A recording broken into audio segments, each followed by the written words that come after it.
Welcome to another edition of the Brevard News, and my name is Kevin Jeffrey, your moderator. This is your trusted news source for real news in Brevard County. Joining me again, as always, is Katie Delaney, your representative or your entry into the county commission race for seat 1. Welcome, Katie. Thank you. And happy Easter to everyone that is out there. And by the way, this is not what the president said it is. This is a celebration of the resurrection of the Lord and Savior Jesus Christ, not what your president said. But we digress. And so questions abound today about several things that we're going to talk about. We're going to talk about city managers. Also, Joinerville and Titusville, is it going away? Water from the toilet to the tap. Which do you choose? And then we'll talk about meet and greet for Katie coming up on Tuesday. Katie, this issue of the city managers, and so as we talk about a lot of the issues that are going on in Brevard County, the thing that strikes you is that there's a lot of unelected bureaucrats behind the scenes that are really making decisions for the people, and the people don't realize it, right? And you Right? see it with the city managers. Now, you were in Cocoa on Tuesday night, right? Yes. And there was an issue with the city manager there, Witten, Right. and he wanted to actually have his contract extended even before the contract ended. Tell us about it. Right. So, Mr. Witten, he wanted to have his contract extended for 2 years, past what his contract currently is, and it's not up for discussion.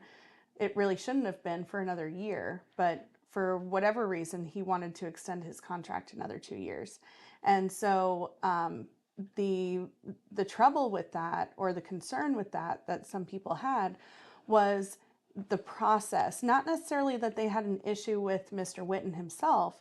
It was just, we're in an election year. We could potentially, in the city of Cocoa, have 3 new representatives. Do you think that's why he wanted to Right, to be right. proactive? Yeah, Okay. because if those seats flip to somebody new, they could have a completely different idea for the city of Cocoa.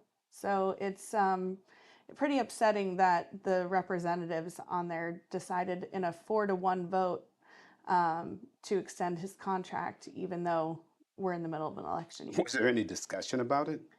There was some discussion. There was actually a long discussion about it. That was a very long meeting. So what did the people of Cocoa think? It was honestly pretty split. There were definitely some people there supporting Mr. Witten, which I don't think that any of the people who were opposed to this were objecting to Mr. Witten. They were objecting to the process. They were objecting to not giving the new board a chance to decide who their leader is. Sweet job if you can get it, if you can get your job sold up before the new people come in. Right. Now, Mr. Witten is making $196,227,000 a year. Then when you come over to Titusville, Mr. Larice, who is the city manager of Titusville, is making $220,000 a year, actually plus change, $604. Now, when you look at the average, which is interesting to me, and you go on several sites online and you look at the average city manager in America makes between $104,485 and $128,782. Now think about this. This is including many of your metropolis areas, your large cities, small cities. This is an average. And yet you have these two guys, one, the guy in Cocoa, almost making $200,000. Right. And then you have Larice making over $200,000 at the top of the scale, according to payroll.com. If someone that's been in office for 20 years, the top of that is $97,000. Right. So they're making off like bandits here, Oh, yeah. right? It's a sweet job if you can get it. And it looks like that they're just really taking the area to the bank. Now, there was some question as to his evaluations, Larice's evaluations, and I know that that was brought up, and some people have looked at those evaluations, and it looks like the evaluations are just pretty much rubber stamps. Pretty The much. so you have the City Council of Titusville and the City Council of Cocoa. It's their responsibility to represent the citizens, Exactly. but they've become more like cheerleaders for the city managers. Tell me Right. where I'm wrong with that. Right.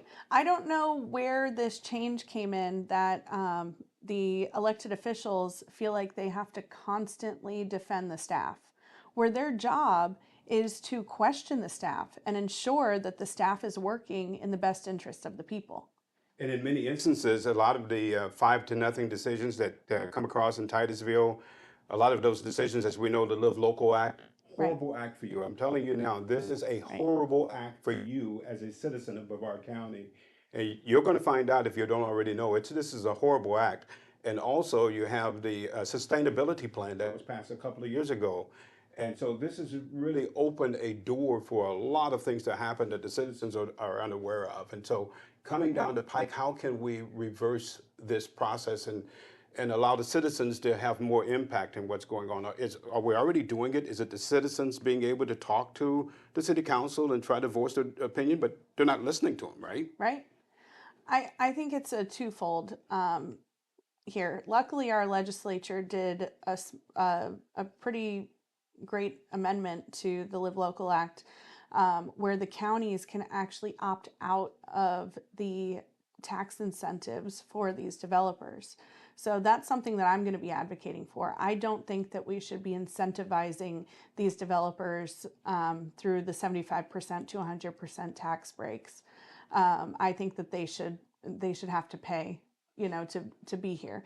And then on the flip side, or in addition to that, we have gotten a problem that we have now elected officials who could care less about the people. They could care less about what is this going to look like for the residents of Brevard. Not the special interests, not the developers, not how much money it's going to bring into the area, but what is this actually going to look like for the day-to-day life of our residents here in Brevard who live here, and many of us have lived here for generations. And so that's a real problem, and it just seems like it's getting worse. And Right. again, they're playing playing tackle, and the citizens are playing touch, and it seems like that they don't seem to understand it. Or they have really baked in the apathy of the citizens into their equation. Right. Is that One of the things that we need to do is we need to stop electing these people who just keep seat hopping. Mhm. We need to get new, fresh people in office on all levels.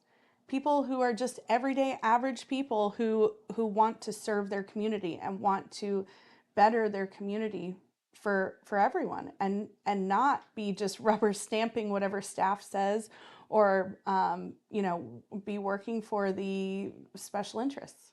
Now, another problem, you were in Titusville also this week in Joinerville. Now, a lot of people don't know where Joinerville is. It's actually the area along Delaney. Right. And so there's plans that the city of Titusville has for that area. And the people of that area, as you talked to them after Right. the meeting, were not very happy about it. Right. Yeah, so for people who don't know, Joinerville is a pretty historic place, which I didn't really know too much about this area up until recently. But especially for our Black community, I mean, there were business owners and property owners. There's so much rich history in this area.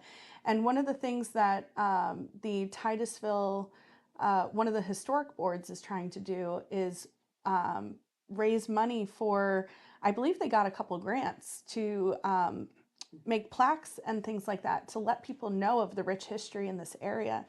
And unfortunately, one of the things that's happening is that the city of Titusville is going to rezone this area mixed use.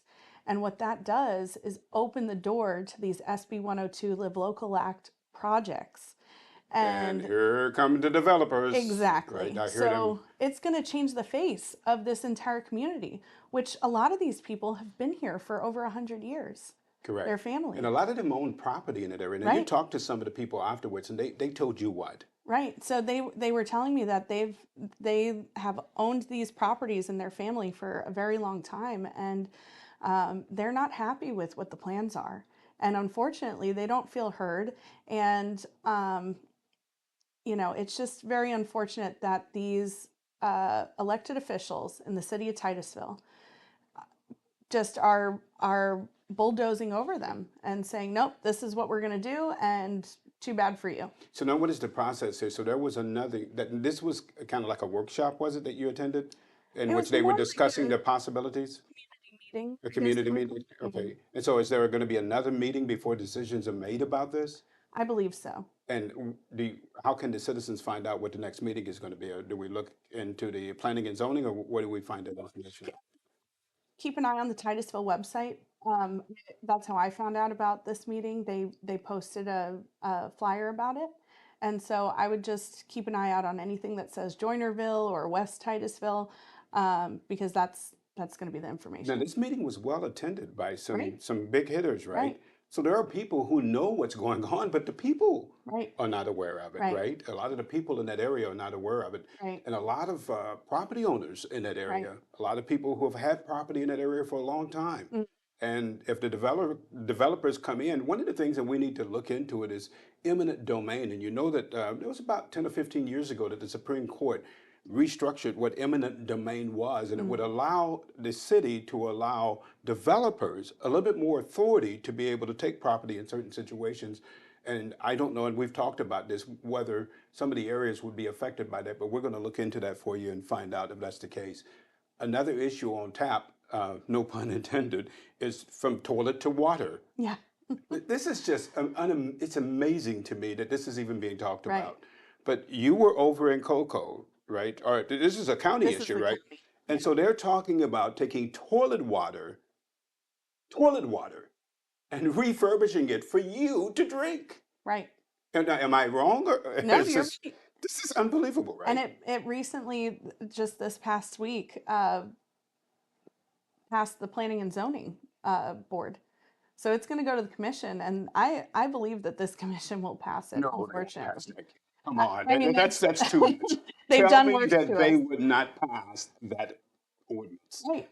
And so their argument to this is, oh, there's technology out there to make sure it's clean. And I'm sorry, they can't even get the PFAS out of our water. How are we going to trust these people to convert toilet water to drinking water? I don't know if we even have that technology in Brevard County. As far as, have we bought the technology needed? I don't think so. We're still fighting the problem in Titusville with clean water, with the Clean Water Act, and now Right. we have this. And so you're telling people, trust you on this, that the technology is there to take toilet water Right. and turn it That's to what the drinking county's water. saying. The Yeah. county is saying this, and your county commission is going to vote on this. And when is this going to occur? Do you know?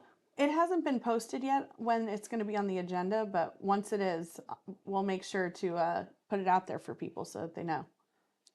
Toilet water to drinking water. Let that sink in. And so it's real, we've got some real problems here in the Mm, county. One other thing is you have a meet and greet coming up this Tuesday at Jabbers, right. starting from at 6:30. It's going to be from 6:30 to 7:30. Tell us what people can expect Right. if they come to see you there. So basically, we're going to be set up in the back, and if anybody would like to meet me or has any questions for me, I encourage everybody to come on over, and I'll have some information to hand out to people, and I'm excited to say hi to everyone. Okay, so this is going to be the first of many meet and greets for Katie, and she's going to be meeting you all the way up to Scottsmore throughout the course of this campaign. Our last, we like to end on a quote, and this is from Neil Postman. If you do not have the book, Amusing Ourselves to Death, you ought to get it. And he says this in his book, and he quotes this: when a population becomes distracted by trivia, when cultural life is refined as a perpetual round of entertainments, when serious public conversation becomes a form of baby talk, when in short, a people become an audience and their public business a vaudeville act, then a nation finds itself at risk. A cultural death is a clear possibility.